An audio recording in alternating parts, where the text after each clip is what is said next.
pour souhaiter la bienvenue à nos nouveaux mariés, Grégory et Mariah.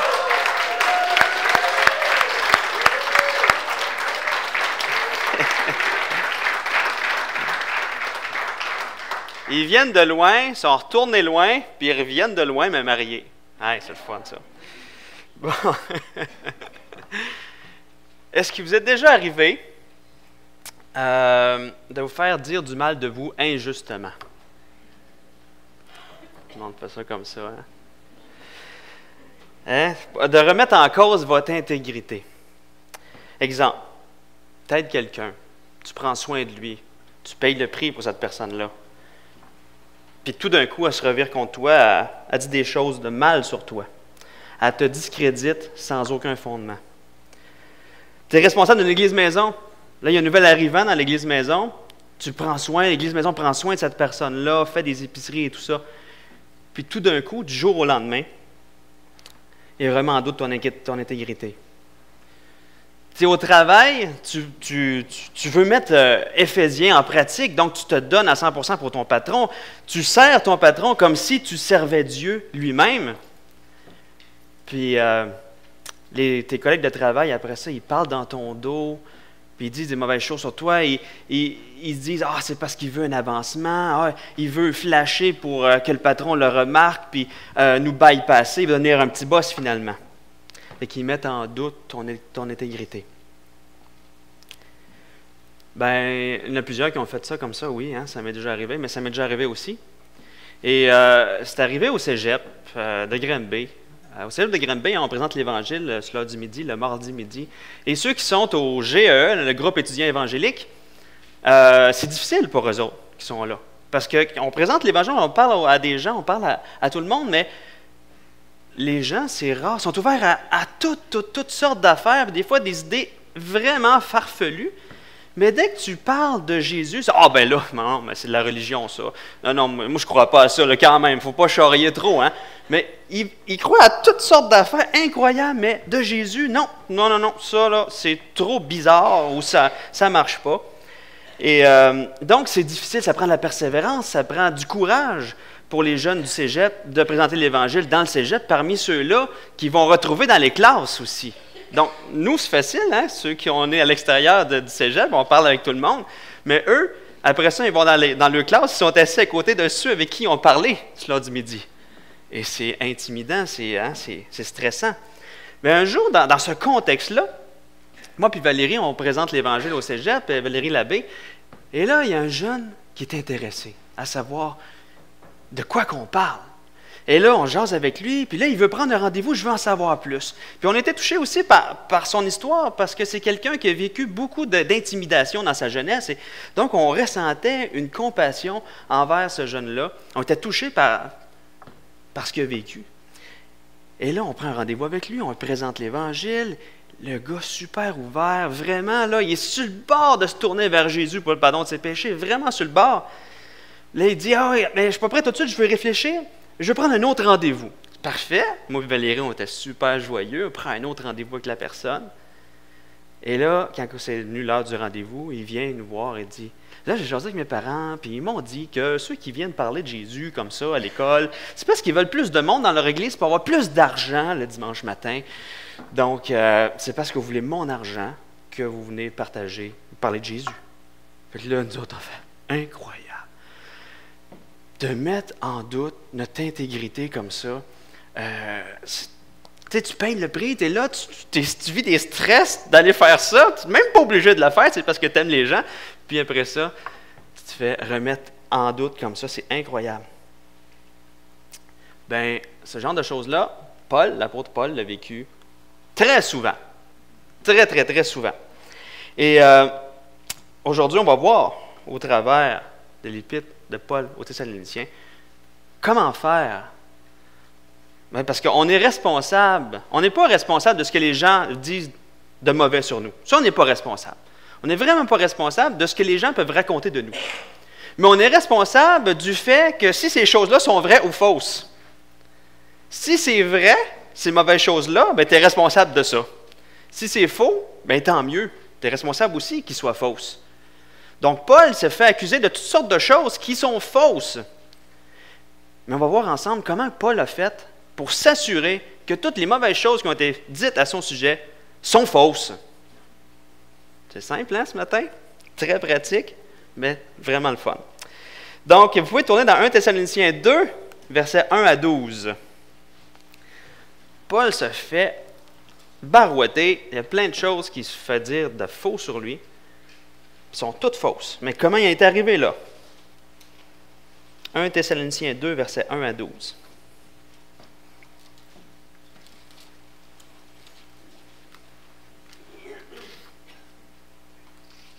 Juste avant de lire 1 Thessaloniciens 2, versets 1 à 12, je vais vous raconter un peu le contexte dans lequel l'épître de Paul aux Thessaloniciens, dans le contexte dans lequel l'Église aux Thessaloniciens a été implantée.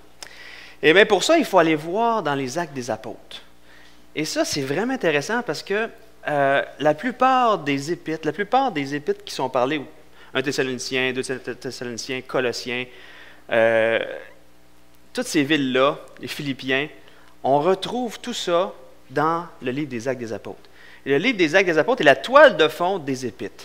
Donc, quand on veut savoir quelque chose, comment ça s'est passé et tout ça par rapport à cette Église-là, ben, on va voir dans les Actes des Apôtres, et ça nous aide vraiment gros dans notre rôle de détective pour découvrir pour quelle raison Paul écrit à telle Église. C'est bon? Donc, on voit les circonstances de l'implantation de l'Église à Thessalonique dans Acte 17. Mais, juste avant de parler d'Acte 17, juste avant qu'ils se rendent à Thessalonique, Paul et Silas étaient à Philippe. Et à Philippe, qu'est-ce qui s'est passé? Bon, ils se sont fait battre, ils se sont fait mettre en prison. Et là, en prison, qu'est-ce qui s'est passé? Ils étaient liés par des chaînes. Et là, ils chantaient les louanges de Dieu, puis ils priaient ensemble, Paul et Silas. Et à un moment donné, un gros tremblement de terre est arrivé, tellement gros, que les fondements de la prison ont été ébranlés. Les liens de tous les prisonniers ont tombé, puis les portes des cellules se sont ouvertes. Et là, le geôlier qui était là, il voit tout ça, la panique le pogne. Il dit, hey, parce que lui, il est responsable, qu'il ne faut pas qu'il y en ait un qui s'évade, sinon c'est sa vie qui y passe. Là. Hein? Lui, il est responsable sur sa vie, qu'il n'y ait personne qui s'évade de la prison. Donc, il voit ça, il dit, bon, je vais bypasser des étapes avant de me faire mourir. Finalement, je vais mourir moi-même, je vais me tuer. T'sais. Et là, il prend son épée, il vient pour se tuer. Et Paul, il dit, non, fais pas ça. On est tous là. On est tous là, il n'y a personne qui s'est sauvé. Hey, le geôlier touché. Fait que dans ces circonstances-là, le geôlier et sa famille se sont convertis. Et un peu plus tard, on voit que Paul et Silas, bon, ils sont citoyens romains, ils sont fait mettre en prison sans subir un procès. Et là, les hauts placés de la ville, ils ont dit, bon, là, il faut que vous quittiez en douce, Philippe, là, allez-vous-en, puis faites pas trop de bruit de ce qui s'est passé. Fait que Paul et Silas s'en vont. Et ils se rendent à Thessalonique. Où ce que là, Paul, dans son habitude, c'était d'aller voir les synagogues en premier. Donc, pendant 3 sabbats, donc 3 samedis, Paul est allé prêcher l'Évangile dans la synagogue qu'il y a à Thessalonique. Et le fruit de ça, c'est qu'il y a quelques Juifs qui ont cru, donc qui ont accepté l'Évangile, et une multitude de Grecs craignant Dieu, donc des gens qui faisaient aussi partie de la synagogue, mais qui n'étaient pas juifs, et plusieurs femmes de qualité. Donc, Paul et Silas ont vécu un gros succès dans cette synagogue-là, dans la ville de Thessalonique. Mais là, les dirigeants de la synagogue, jaloux du succès, puis ils étaient en train de perdre du monde, ils ont commencé à dire des mauvaises choses sur Paul et Silas. Et là, ils ont fait un tumulte parmi la ville tellement grand que Paul et Silas ont dû quitter la ville de Thessalonique de nuit. Et Paul et Silas, ils auraient aimé ça rester plus longtemps à Thessalonique pour prendre soin de la nouvelle église qui était en train de partir, les former comme disciples et tout ça, mais il est parti. Donc, après un certain temps, il reçoit des informations de, probablement c'est Timothée qui est revenu, puis lui dire, bon, voici comment ça se passe à Thessalonique. Ils ont besoin d'être enseignés sur telle chose, ils ont des questions par rapport à telle chose, ils vivent tel problème dans l'Église. Donc, Paul écrit la première épître de Paul aux Thessaloniciens pour les enseigner, pour les encourager, pour rétablir des choses. Et aussi, Timothée rapporte qu'il y a des mauvaises langues qui racontent des mauvaises choses sur Paul. Donc, Paul rétablit son intégrité aussi dans le chapitre 2. Et c'est là qu'on voit dans 1 Thessaloniciens 2, versets 1 à 12, les circonstances de pourquoi Paul écrit ça à ce moment-là. Donc, lisons ce passage. 1 Thessaloniciens 2, versets 1 à 12. On retrouve ce que je viens de dire là au travers. Vous savez vous-même, frères, que notre arrivée chez vous n'a pas été sans résultat. Après avoir souffert et reçu des outrages à Philippe, comme vous le savez, nous prîmes de l'assurance en notre Dieu pour vous annoncer l'Évangile de Dieu au milieu de bien des combats.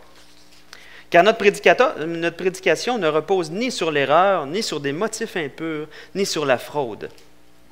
Mais selon que Dieu nous a jugés dignes de nous confier l'Évangile, ainsi nous parlons, non comme pour plaire à des hommes, mais pour plaire à Dieu qui sonde nos cœurs. Jamais en effet nous n'avons usé de paroles flatteuses, comme vous le savez. Jamais nous n'avons eu la cupidité pour mobile. Dieu en est témoin.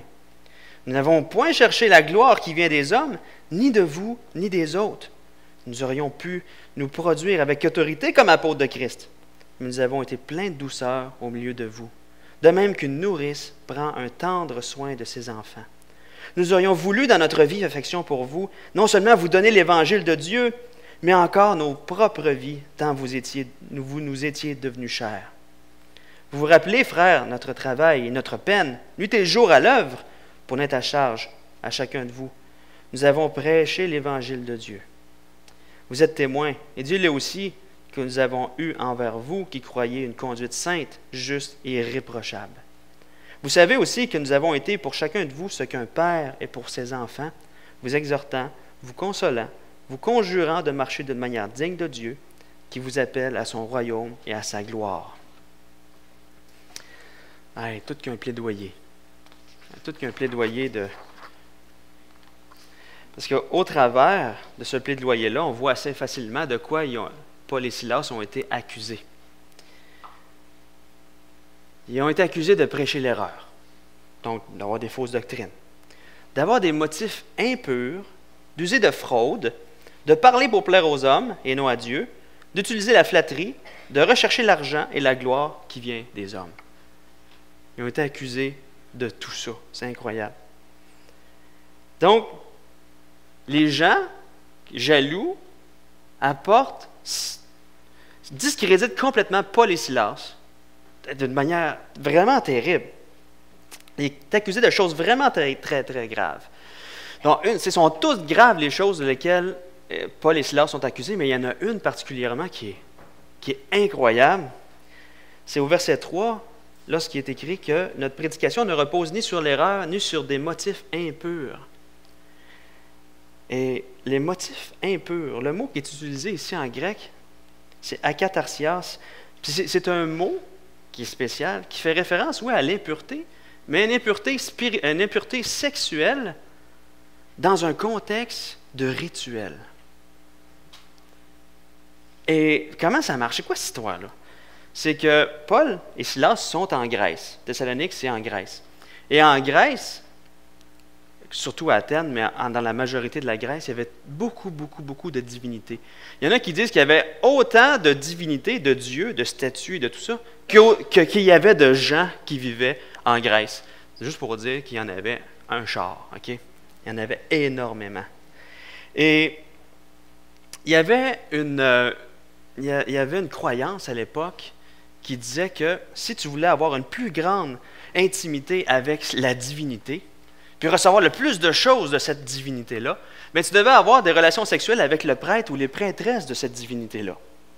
Donc, les cultes dans ces temples-là viraient en orgie. C'était incroyable ce qui se passait là. Et donc, ça attirait beaucoup de gens, mais en même temps, ça attirait beaucoup de gens qui disent « OK, moi, je ne suis pas fou, là, je vais m'inventer une divinité, je vais m'auto-proclamer prêtre pour avoir des relations sexuelles. » Donc, c'est de ça que Paul et Silas ont été accusés, les motifs impurs. Si vous voulez partir une nouvelle religion, puis le but, là, c'est d'avoir des relations sexuelles avec vos membres. C'est incroyable, là, la chose que Paul et Silas ont été accusés, ça se peut-tu, hein? C'est complètement gratuit comme insinuation, hein? Donc, Paul et Silas ont été accusés de choses vraiment incroyables. C'est injuste, hein? Mais dans tout ça, Paul n'est pas responsable de ce que les gens racontent à son sujet. Pas responsable. Il est responsable seulement du fait qu'elles soient vraies ou fausses, ces choses-là. Si Paul avait ce motif-là, cette arrière-pensée-là, ben, il en est responsable. Mais si ce n'est pas le cas, il n'en est pas responsable. Les gens peuvent dire n'importe quoi sur lui. Il n'en est pas responsable. Mais comment Paul en est arrivé à ce que toutes ces choses-là, mauvaises, qui soient dites à son sujet, ne soient pas vraies? Premièrement, on doit regarder ses motifs. On voit au travers du texte les motifs que Paul avait d'agir pour les Thessaloniciens. On voit que ces motifs étaient purs, complètement purs. On voit au verset 4.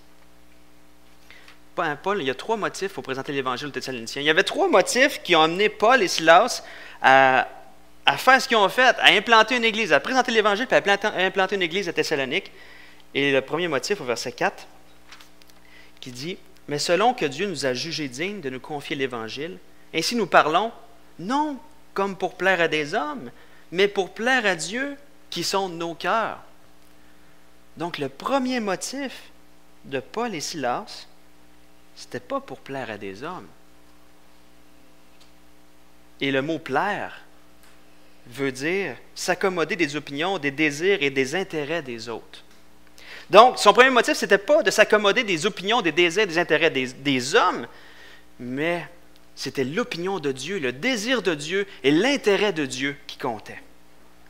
Il est motivé par le fait que c'est Dieu qui voulait ça, pas les désirs humains, les désirs de Dieu. Donc, son premier motif, c'était ça. Qui peut se battre contre ce motif-là? Personne. Qui peut se revirer contre Paul pour ce motif-là? Il voulait tout simplement accomplir le désir de Dieu. Donc, son premier motif. Deuxième motif, on le voit au verset 8. Nous aurions voulu, dans notre vive affection pour vous, non seulement vous donner l'évangile de Dieu, mais encore nos propres vies, tant vous nous étiez devenus chers. Donc, le deuxième motif de Paul, sa motivation profonde, c'était la vive affection qu'il avait pour les Thessaloniciens. Il les aimait. Il les aimait tellement qu'il aurait voulu leur donner sa propre vie. Tant ils étaient devenus des bien-aimés, des précieux, des personnes estimées et dignes d'amour. Essaye de retourner ça contre Paul. C'est parce que j'avais tellement une vive affection pour vous que j'ai fait ça. Le troisième motif, au verset 12. Vous exhortant, vous consolant, vous conjurant de marcher d'une manière digne de Dieu, qui vous appelle à son royaume et à sa gloire. Donc, la toile de fond, son troisième motif, c'est qu'il recherchait la gloire de Dieu et pas sa gloire à lui. Pourquoi la gloire de Dieu? C'est quoi le lien dans tout ça? C'est que quelqu'un qui a un cœur transformé, qui est formé comme disciple et que le Seigneur prend soin de lui et qui se laisse transformer par Dieu, sa vie change. Et sa vie démontre la puissance de Dieu qui change les cœurs. Et Dieu se glorifie au travers d'une vie transformée.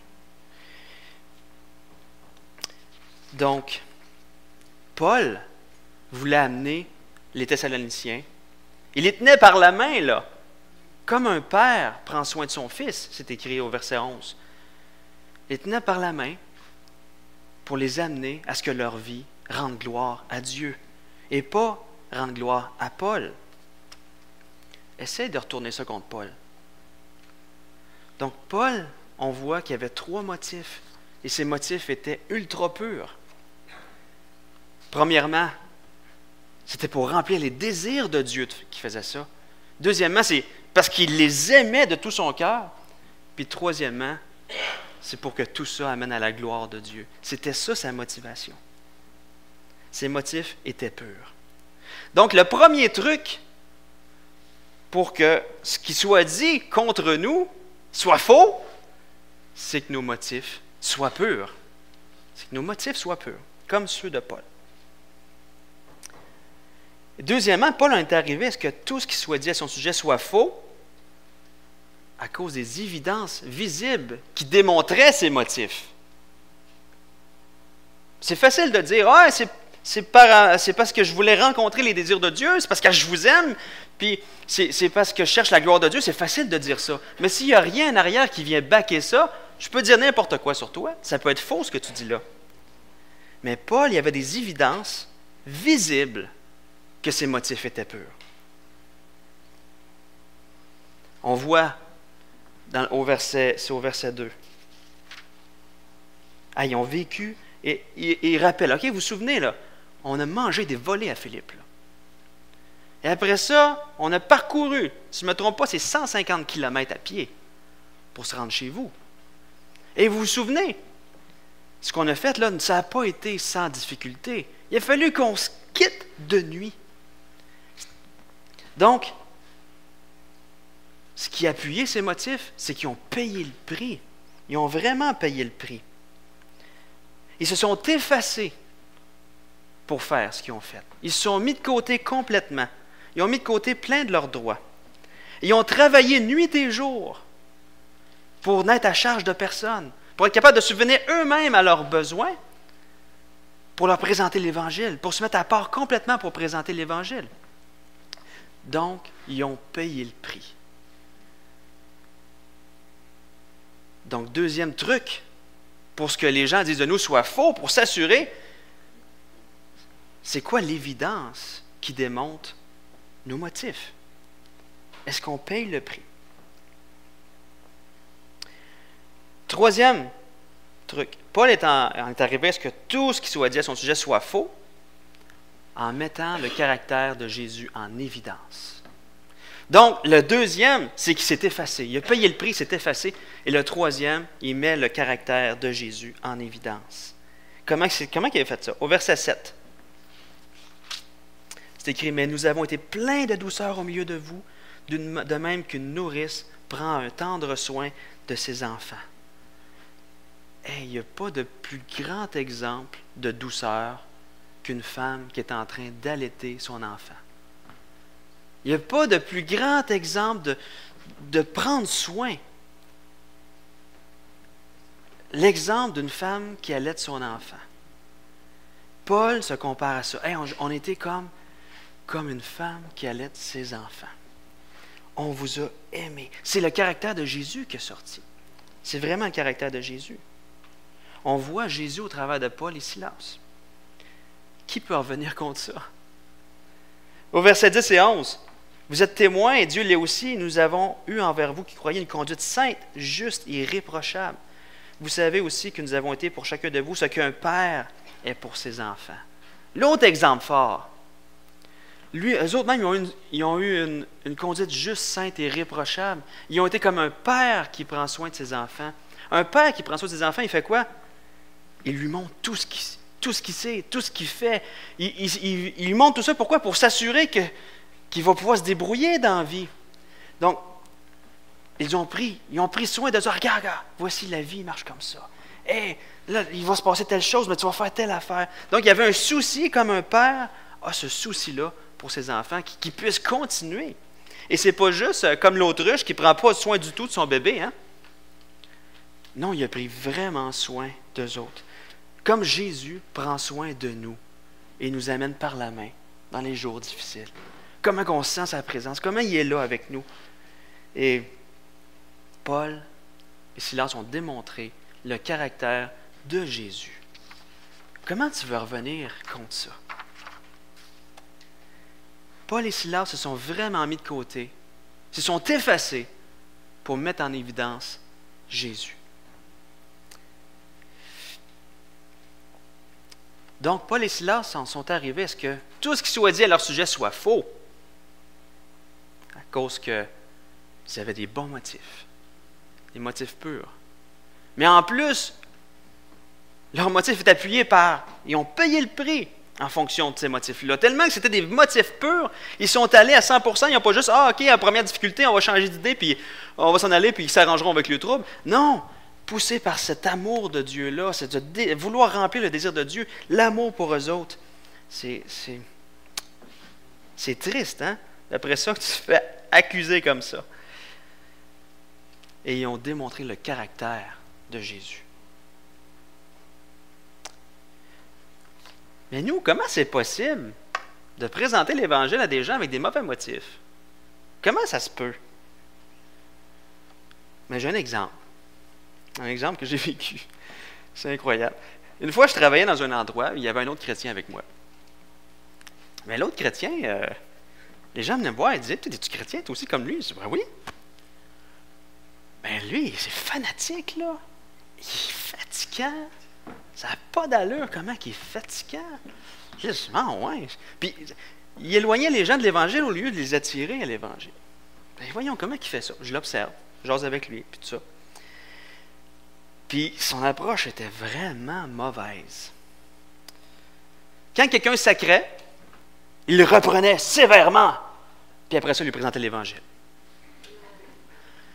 Quand il allait dans les casiers, qu'il y avait un poster de femme nue, il reprenait sévèrement le gars, puis lui présentait l'Évangile.